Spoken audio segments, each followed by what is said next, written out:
C'est toi. Je demande déjà votre indulgence parce que j'ai la voix très cassée, mais on va faire avec. Camarade Kone Boubacar, représentant le camarade Aswadou, secrétaire général du Front populaire ivoirien et parrain de cette assemblée. Camarade Marie-Odette Dorignon, vice-président, secrétaire national du Front populaire ivoirien, secrétaire national de l'OFPI, camarade Brika Bayero, représentant le camarade Hubert Oulaï, président du comité de contrôle du Front populaire ivoirien, vous tous, camarades membres de la direction du Front populaire ivoirien et de tous ses organes, honorables députés, chers amis,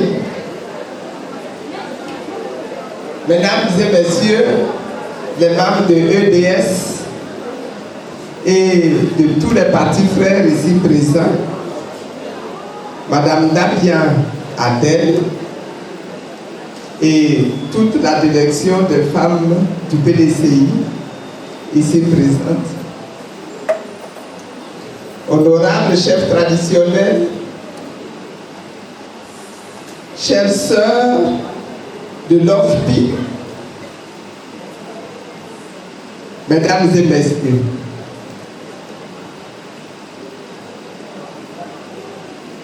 je voudrais commencer mon intervention par des félicitations.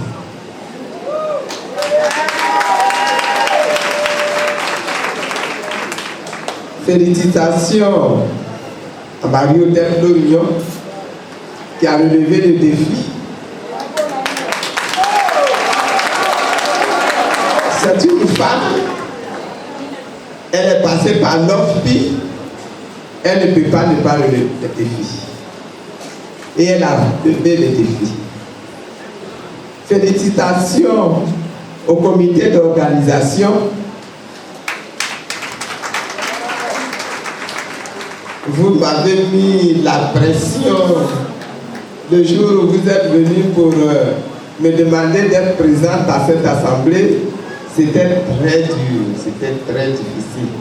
Mais vous avez réussi à toucher mon cœur.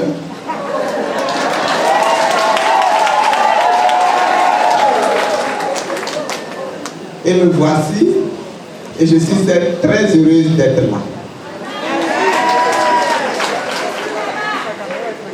Félicitations à vous autres, du Front populaire ivoirien, à vous les femmes du Front populaire ivoirien, venues de partout, venues de tout le pays. Le camarade Swanga a essayé d'énumérer, de citer les fédérations qui sont venues, les régions du pays qui sont venues, mais je suis sûr qu'il n'a pas réussi à tout dire. Il n'a pas tout dit. Il n'a pas parlé de Kakassia Togourou, il n'a pas parlé d'Azobé, il n'a pas parlé d'Agou, il n'a pas parlé de Bassam, il n'a pas parlé de Yamsokro, il n'a pas parlé d'Ampasso, et tout le pays ami de toute la Côte d'Ivoire. C'est pour ça que je vous dis félicitations pour votre grande organisation.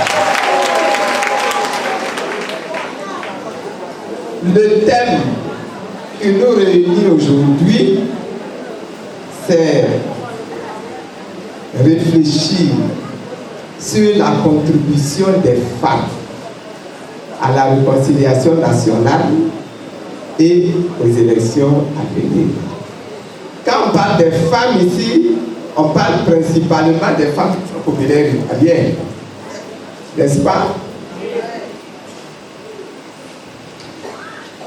Et au moment où je réfléchissais à ce thème, je me suis dit que ce serait bon de retourner un peu dans le passé pour faire un peu d'histoire. Pourquoi est-ce que l'OFPI a été créé? Pourquoi est-ce que l'OFPI existe? Pourquoi est-ce que le FPI même a été créé et pourquoi le FPI existe et pourquoi le FPI doit exister?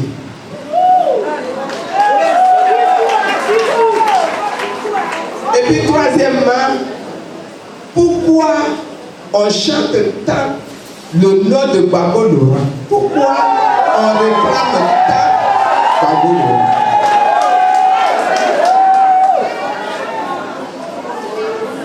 Je me suis dit que c'était important de nous remettre tout cela en mémoire pour pouvoir bien aborder le thème qui va être traité cet après-midi. Les femmes Front populaire ivoirien représentant les femmes de toute la Côte d'Ivoire, allant mobiliser toutes les femmes de Côte d'Ivoire pour que nous ayons une réconciliation nationale réussie dans notre pays et pour que nous ayons des élections justes et transparentes et sans palabres et sans difficultés et sans trouble en 2020.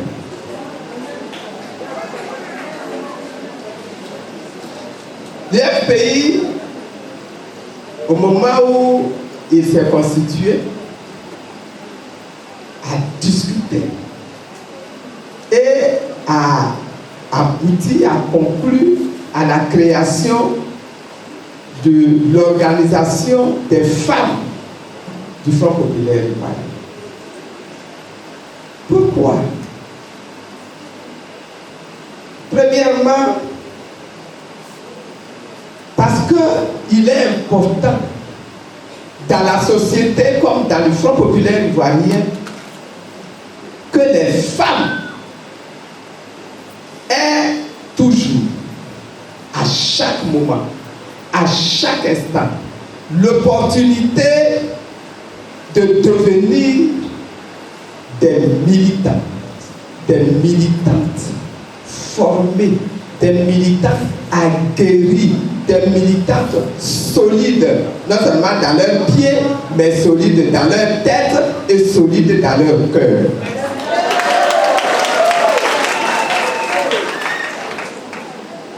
Ces femmes-là doivent devenir des personnes aguerries, façonnées par la pratique politique.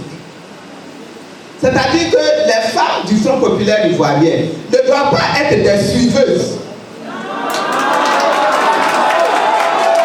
Elles ne doivent pas être des personnes qu'on mobilise quand il y a les grandes associations, il y a les grandes assemblées pour faire la cuisine, pour balayer, pour nettoyer, pour donner de l'eau. Elles doivent le faire, hein, parce qu'au village on fait ça, à la maison on fait ça, dans la culture on fait ça. Mais ce n'est pas ça qui est l'essentiel. Ce n'est pas ça qui est le principal. Si les femmes sont en assemblée, peut-être même que des gens comme les Kone Boubacar doivent se lever pour leur apporter de l'eau pour qu'elles boivent.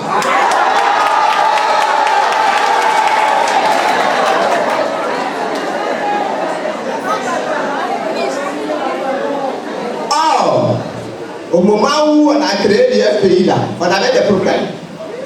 Les hommes estiment que c'est eux qui doivent faire la politique. Chef, c'est pas ça. Que ce sont les hommes là qui doivent faire la politique. C'est eux là qui doivent aller en public. C'est eux là qui doivent parler en public. Que la femme elle doit rester chez elle.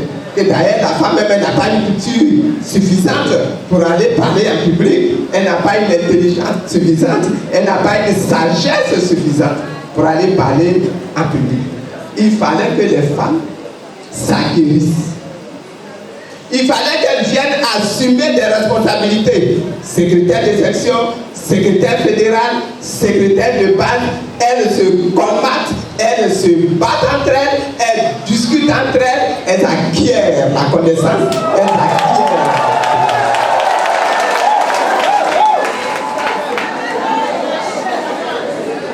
Et si elles ont la compétence, si elles ont la connaissance, elles pourront affronter les hommes. Au moment où on aura des joutes électorales, elles pourront affronter les hommes. Et elles feront évoluer les mentalités des hommes et de la société. Deuxième chose, les hommes même, c'est un peu normal, hein, et j'ai un peu raison, hein, quand les femmes s'en vont aux réunions comme ça, ils ne les maîtrisent pas, ils ne les contrôlent pas, ils ne savent pas qui elles vont rejoindre là-bas. Il ne faut pas venir gâter la tête de ma femme. Donc la femme là, elle doit rester à la maison. Surtout si elle doit se retrouver dans des secrétariats, dans des organisations, dans des comités de base où il y a des hommes qui gâtent peut-être les femmes là depuis longtemps.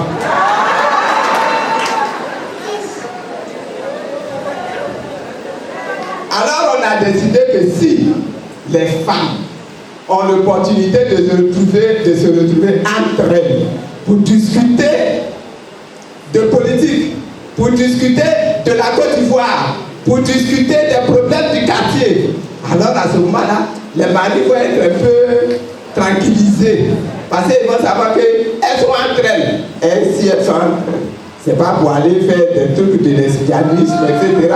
C'est pour discuter de la Côte d'Ivoire.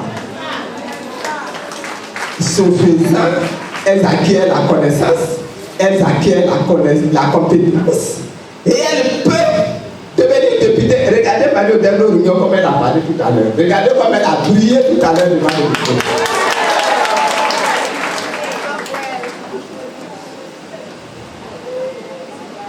On a créé l'OFPI pour que les femmes à l'intérieur du Front populaire ivoirien deviennent des personnalités politiques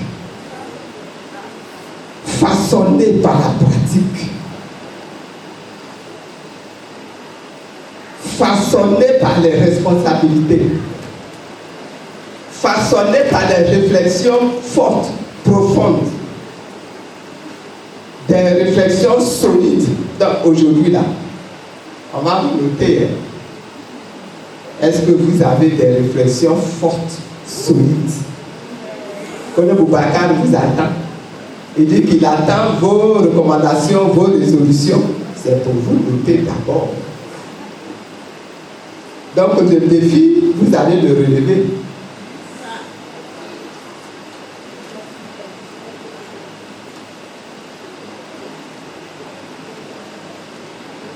La deuxième raison pour laquelle on a créé l'OFPI, c'est que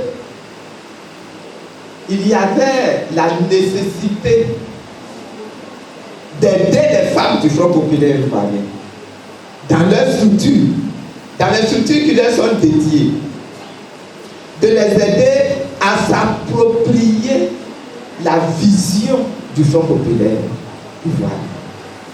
Oui, le Front populaire ivoirien est né avec une vision. On va en parler tout à l'heure. Cette vision-là, il fallait que les militantes du Front populaire ivoirien s'approprient, intègrent cette vision, avalent cette vision, digèrent cette vision et se fassent transformer leur intelligence, leur coutume, leur savoir-faire par cette vision. Les femmes dans la société en général, ce sont elles qui perpétuent la culture. Chez elles, c'est quelque chose de naturel. Les femmes dans la société, c'est elles qui ont la capacité de porter les semences qui vont perpétuer la race, qui vont perpétuer l'humanité. Ce sont elles. Aucun homme ne peut faire ça. L'homme, lui, tout ce qu'il peut faire, c'est venir ajouter pour que la semence-là soit fécondée. C'est ça qu'il peut faire. Donc, sa place est importante. Mais la personne qui porte la semence, c'est la femme. La personne qui accouche la semence, c'est la femme. Et donc, c'est important que les femmes du Front populaire ivoirien acquièrent la vision, avalent la vision, s'imprègnent totalement de la vision, se noient dans la vision pour accoucher la vision. Une vision qui n'est plus un fœtus, qui n'est plus la semence, mais une vision qui, en sortant d'elle, devient un fruit pour la Côte d'Ivoire. C'est ça. C'est la raison pour laquelle c'est tellement important que les femmes du Front populaire ivoirien comprennent que leur est nécessaire d'acquérir la formation, de comprendre la vision, de connaître la vision, d'accepter la vision et de transmettre cette vision et de construire avec les hommes, avec les autres membres de la société, cette Côte d'Ivoire qui a été perçue comme vision et qui doit devenir une réalité vivante, une réalité vivante.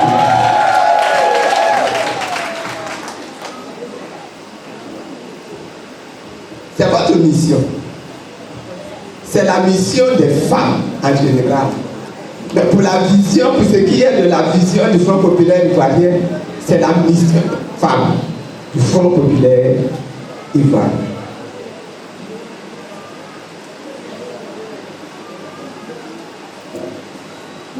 Vous voyez pourquoi nous avons tellement insisté pour que l'homme y existe. Parce qu'en Côte d'Ivoire, nous avons besoin de femmes formées, de femmes fortes, de femmes compétentes, de femmes cultivées dans l'histoire politique.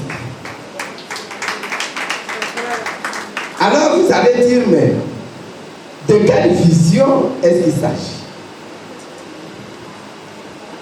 La vision là, dont je suis en train de parler, je peux la qualifier d'une vision forte, une vision généreuse, une vision, je dirais même salvatrice, parce que c'est celle-là qui va sauver la Côte d'Ivoire. Est-ce que vous voyez? Ça ne veut pas dire que les dames du PDCI ne devront pas dire que donc nous autres là on n'a rien fait alors. Vous avez fait votre part. Le PDCI a fait sa part. Et le PDCI a, dans son histoire, construit des fondations pour la Côte d'Ivoire.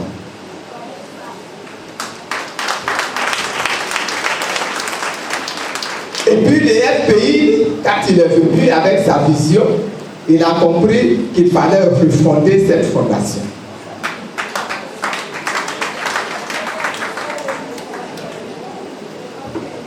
Le premier construit, l'autre vient construire dessus, le troisième construit dessus, et c'est comme ça que le mur monte.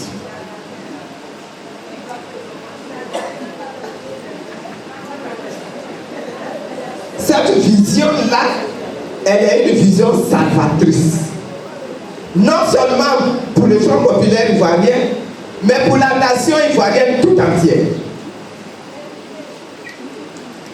Pour les hommes et pour les femmes de Côte d'Ivoire, quel que soit leur parti, quelle que soit leur ethnie, quelle que soit leur tribu, quelle que soit leur religion,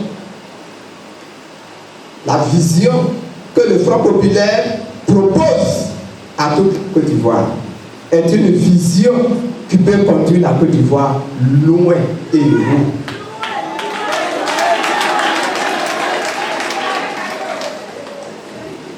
Le FPI est animé par l'ambition et par la ferme volonté de transformer cette nation.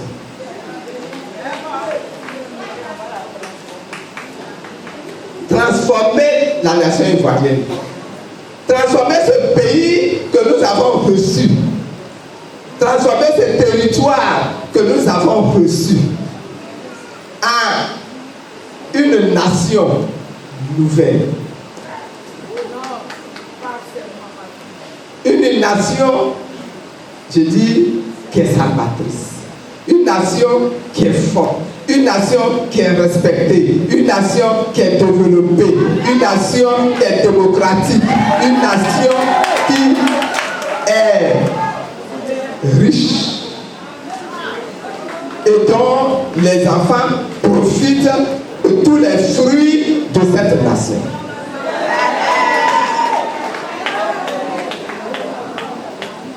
Une nation qui est souveraine et qui est respectée par les nations et par les étrangers.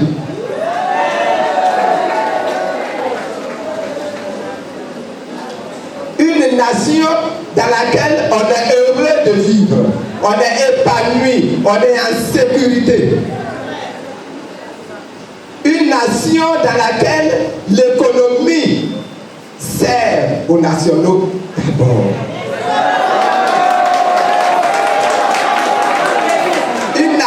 Dans laquelle le développement industriel est fait pour mettre en valeur ce que Dieu a mis dans ce sol et dans ce sous-sol pour les nationaux d'abord. Une nation dans laquelle la vie de l'individu est respectée. Une nation dans laquelle la sécurité est effective. Une nation qui est ouverte aux autres nations. Parce que nous n'avons pas l'intention de vivre repliés sur nous-mêmes. Elle est ouverte aux autres nations. Mais elle pratique les autres nations dans la dignité, dans le respect mutuel, dans la sécurité. Et à ce moment-là, les choses vont bien. Une nation dans laquelle la justice existe et est juste.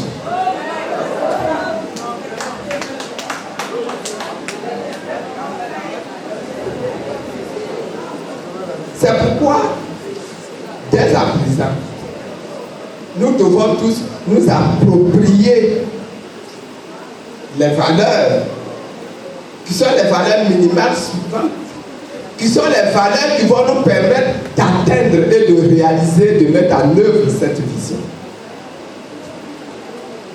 J'en cite 4. Je cite toujours 4 valeurs. La première valeur, c'est la compétence. Les hommes qui sont dans cette nation, les femmes qui sont dans cette nation, doivent se manifester par leur compétence. Si tu n'es pas compétent, va t'instruire de nouveau. Il faut avoir la capacité de faire ce que tu veux faire ou ce qu'on te demande de faire. La compétence. La deuxième valeur, c'est la crainte de Dieu. La crainte de l'Éternel. Une nation dans laquelle Dieu n'est pas craint, Dieu n'est pas respecté, c'est une nation qui va faire des coups d'État. C'est une nation qui va tuer ses enfants. C'est une nation qui va voler. C'est une nation qui va piller. C'est une nation qui va travailler sur l'injustice, etc., etc. La troisième valeur que je recommande, c'est l'intégrité. L'intégrité. Une nation dans laquelle l'intégrité a pris la fuite par la fenêtre, c'est une nation dans laquelle on trouve des tricheurs, on trouve des lâches, on trouve des déloyaux, on trouve des traîtres. On ne peut rien faire avec une telle nation. Les gens même qui viendront faire affaire avec vous auront peur parce qu'ils savent que vous là, vous êtes des êtres déloyaux, des tricheurs, des gens sans parole. Des gens qui sont dans les intrigues totalement et tous les jours.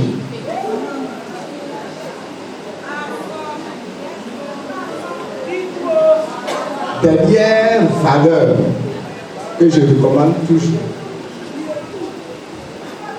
c'est le rejet de l'argent facile. Une nation dans laquelle les gens courent après l'argent facile. Une nation dans laquelle les jeunes courent après l'argent facile.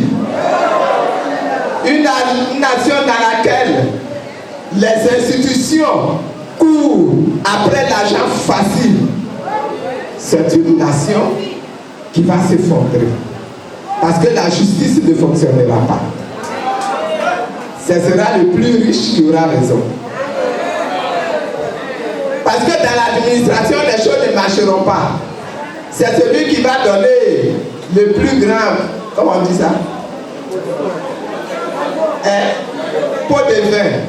C'est lui qui va avoir des contrats. On peut même tuer son papa ou sa maman en l'envoyant chez les marabouts. Ça va être une nation dans laquelle ce sont les brouteurs qui vont avoir pignon sur rue. Les sœurs, ma proposition, c'est que vous, les femmes du Front populaire du Mali, qui portez les semences, que vous portiez également les semences de ces valeurs-là. Que vous instruisiez autour de vous les gens qui sont autour de vous. Que vous instruisiez vos propres enfants. Que vous instruisiez vos maris. Que vous instruisiez vos frères. Que vous instruisiez vos militants, vos militantes, pour que ce peuple-là tout entier se transforme en un peuple valeureux, en un peuple intègre, en un peuple avec lequel les populations du monde entier courront pour venir signer des contrats parce qu'ils savent que ici, là, quand on a signé un contrat, celui qui a signé un contrat respecte sa parole.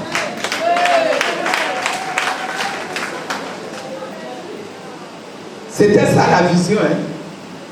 Et c'est toujours ça la vision. Une Côte d'Ivoire qui a accepté ces valeurs-là, qui pratique ces valeurs-là, qui enseigne ces valeurs-là. Dès l'instant où ça s'est fait là, on se bat pour la justice, on se bat pour la démocratie, on se bat pour des élections transparentes et claires, on se bat pour une école développée et efficace, on se bat pour une organisation médicale du pays qui soit au top, au plus haut niveau. On se bat pour que chacun ait sa maison. On se bat pour que pour se soigner là, on puisse avoir facilement les moyens parce qu'on aurait mis ensemble notre solidarité et nos cotisations. Vous voyez, le reste, c'est une déclinaison de ces valeurs. Et c'est ce que Gbagbo Laurent, au moment où nous sommes assemblés pour mettre par écrit, pour, comment je dirais, définir et décrire cette vision-là, nous avons tous considéré que c'est lui qui devait être le porteur de cette vision. On a mis donc son image devant pour porter la vision. Mais vous savez, quelquefois, vous mettez quelqu'un devant et puis il vous décourage et puis vous on y est. Hein? Mais on a mis Gbagbo Laurent devant. On a mis son image devant. Il a porté cette vision avec puissance. Il a porté cette vision avec compétence. il a porté cette vision avec intégrité.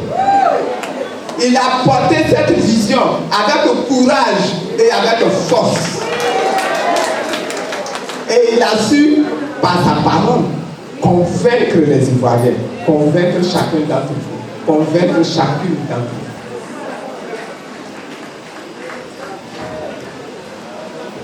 C'est pourquoi Gbagbo Laurent, quand vous me demandez mais pourquoi Gbagbo Laurent, je dis mais c'est pour ça Gbagbo Laurent.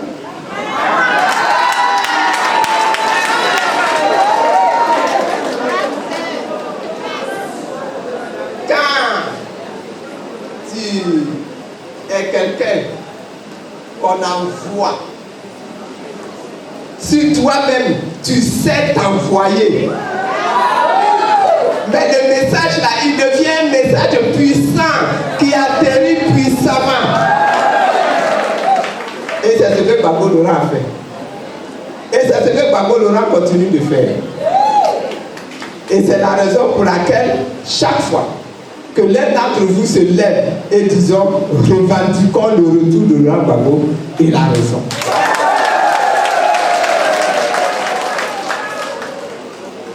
Et je dis, aujourd'hui, Gbagbo Laurent est dans les liens de la détention.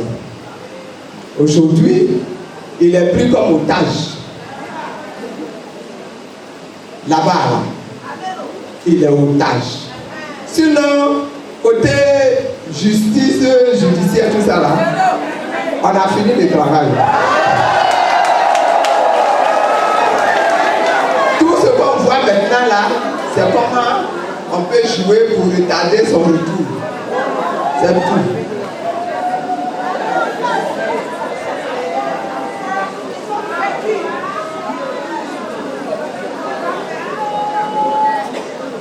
Et donc, aujourd'hui, dans le combat que nous menons, et je suis sûr que vous allez approfondir ça également, nous devons le mettre au centre de toutes nos revendications. Je ne dis pas qu'il doit être l'unique objet de nos revendications. Ce n'est pas ça que je dis. Il faut qu'on se comprenne bien. Celui qui dit qu'il veut faire de Gbagbo Laurent l'unique objet de nos revendications, dites-lui, répondez-lui, arrière de moi Satan. Répondez-lui clairement, arrière de moi Satan. Répétez avec moi, arrière de moi Satan.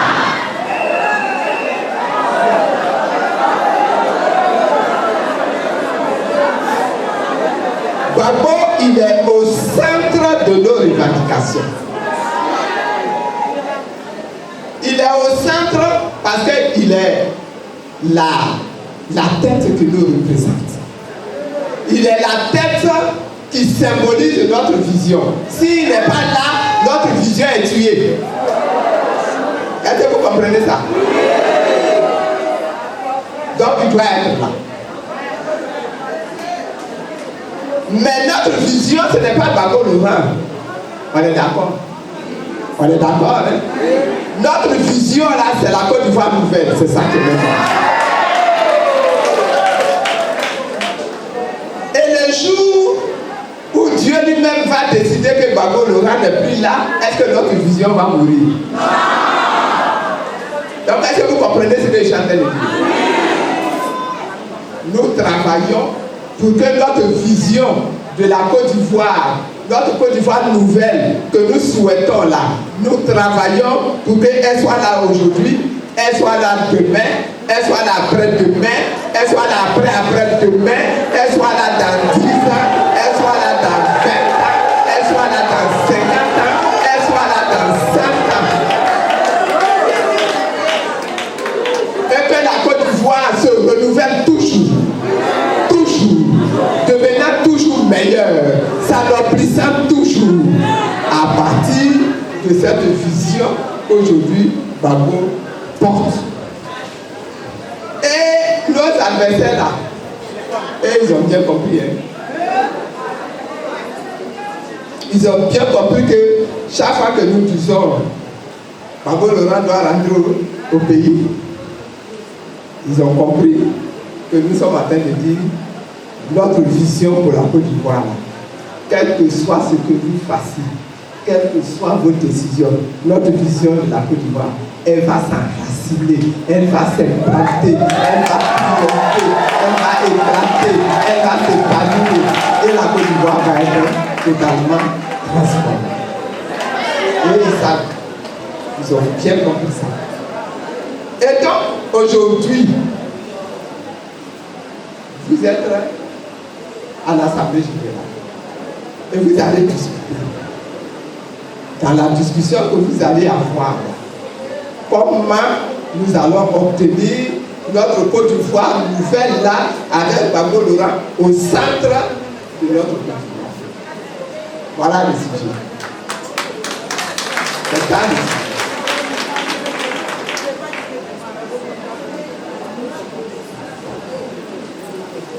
Et je vois beaucoup de mobilisation. Je vois beaucoup de chaleur.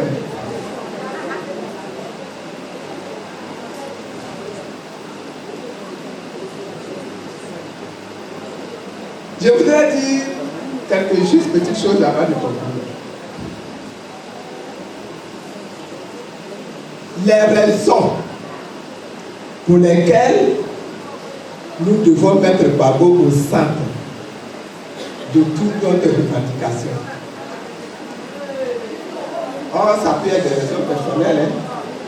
Par exemple, moi je me bats parce que c'est quand même mon mari qui est parti et que depuis je suis là.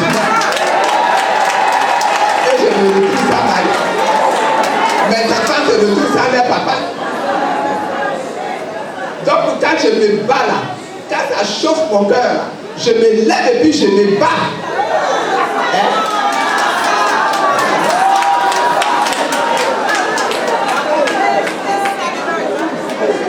C'est une raison très valable, mais c'est une raison personnelle.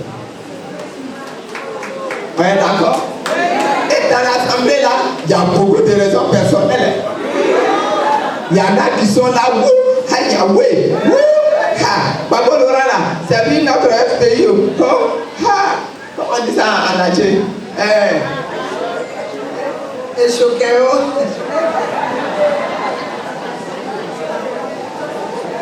Les bêtés vont dire c'est notre fils. Niawa. Comment on dit c'est notre fils?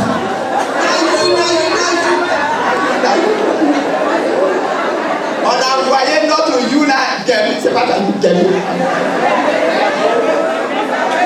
Et donc il y en a plein là qui se battent parce que leur frère, leur fils.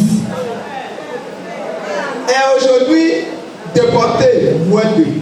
Donc elles sont prêtes même à se coucher, même et puis à se. On a qu'à marcher.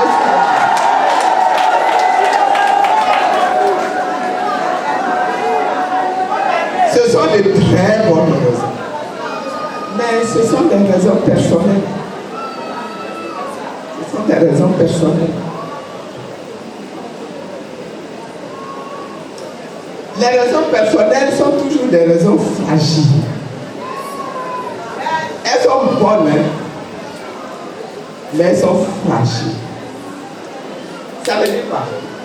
Si demain là, je me lève et puis que je dis, d'ailleurs, le mari là, il est resté là-bas trop longtemps, maintenant là, je vais aller me chercher ailleurs. Est-ce que je vais encore être en train de me battre à vos côtés? Est-ce que vous voyez? C'est ce que j'appelle des raisons personnelles. Mais, quand je me bats, parce que Gbagbo Laurent est mon leader politique bien aimé.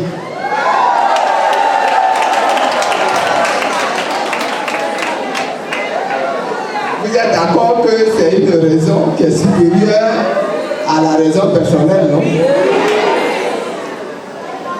Donc je me bats parce que c'est mon leader. J'aime trop mon leader.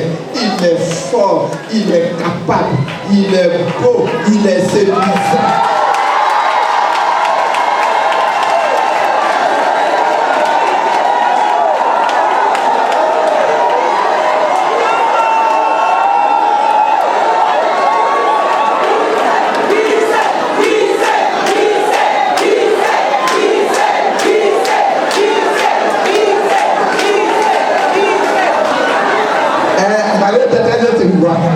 Tu vois la réaction dans la salle là?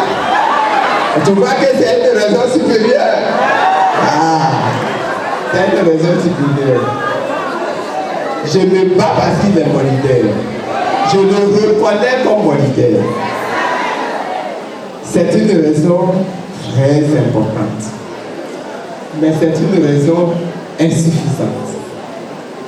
C'est une raison insuffisante. Parce que si demain, je me convainc qu'il y a quelqu'un d'autre qui parle mieux que Gbagbo,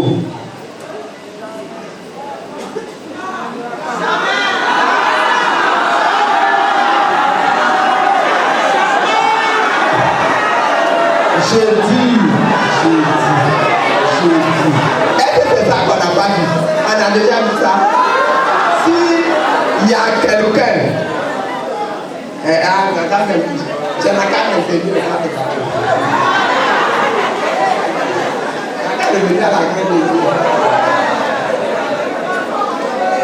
on dit de laisser ça là.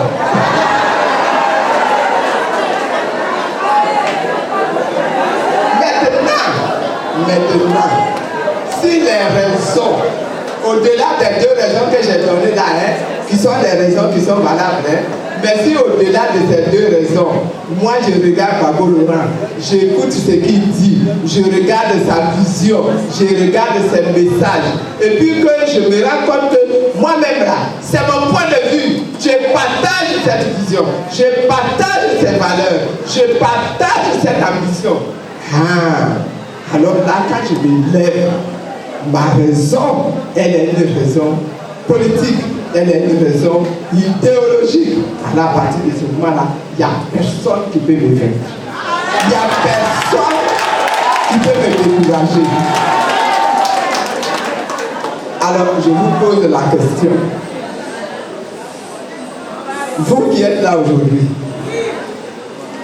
les raisons pour lesquelles vous vous levez pour Gbagbo Laurent, c'est quoi? Est-ce que... laissez-moi poser une question. Laissez-moi poser. La vérité va sortir aujourd'hui. Est-ce que les raisons pour lesquelles vous êtes mobilisés derrière Gbagbo Laurent, est-ce que c'est parce que c'est un beau garçon?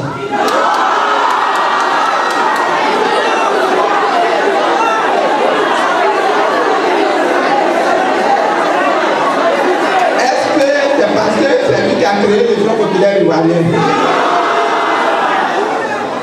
Est-ce que c'est parce que c'est quelqu'un qui porte une vision que vous partagez?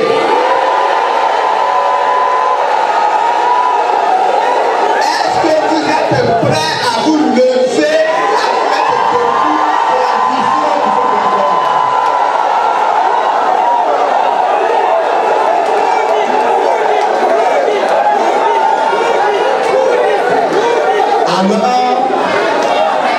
Alors, je vous souhaite bon travail.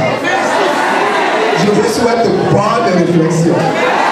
Je vous souhaite à partir d'ici là, bonne mobilisation. Que la sagesse de Dieu vous habite. Que la connaissance de Dieu vous habite. Que l'intégrité de Dieu vous habite. Que le courage de Dieu vous habite. Et je déclare ouvert cette assemblée générale ordinaire de l'OFPI, la 5e assemblée générale, et bon travail.